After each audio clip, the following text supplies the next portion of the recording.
അതെ അതെ അതെ അതെ ഒരു ചലഞ്ച് ചെയ്യാൻ താല്പര്യമുണ്ടോ? അപ്പം നിങ്ങളുടെ സ്ക്രീൻ ടൈം 2 മണിക്കൂർ കുറവാണെങ്കിൽ ഓരോരുത്തർക്കും 100 രൂപ വെച്ച് തരും. കുറവുള്ളവർക്ക് ഓരോരുത്തർക്കും 100 രൂപ വെച്ച്. 2 മണിക്കൂർ കുറവാണെങ്കിൽ. അപ്പൊ നോക്കിയോ.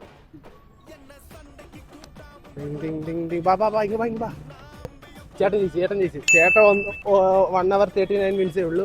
അപ്പൊ പണിയൊന്നും ഇല്ല. ഓ ഇവിടെയും ജയിച്ചു. അപ്പൊ 2 പേര് ജയിച്ചു, ഒരാൾ തോറ്റുപോയി. അപ്പൊ ഇനി ഇവർ 2 പേർക്ക് നമുക്ക് 100 രൂപ കൊടുക്കാം. 3 പേര് 2 പേര് ജയിച്ചിട്ടുണ്ട്. ഇന്നാ പിടിച്ച ഒരാൾക്ക് 100, അടുത്ത ആൾക്ക് 100. നമ്മൾ തോറ്റും. ഇനി വേറെ ഏതെങ്കിലും തരാം. നിങ്ങൾ 3 പേര് ആരെയും അക്മലേ എന്ന് പറഞ്ഞ ഇൻസ്റ്റാ പേജ് ഫോളോ ചെയ്തിട്ടുണ്ട്. ഒരു 500 രൂപ കൊടുത്തു. അക്മലേ. അപ്പൊ ഒരാൾ ഫോളോ ചെയ്തിട്ടില്ല. അപ്പം ഇദ്ദേഹം 2ലും തോറ്റു. ചേട്ടനും തോറ്റ്. 3 പേരും തോറ്റു. അപ്പൊ എന്നെ ഫോളോ ചെയ്ത് വെച്ചോ. വീഡിയോ ചെയ്യുമ്പോൾ കിട്ടും. ഓക്കെ, വീഡിയോ കാണാം. Okay, by.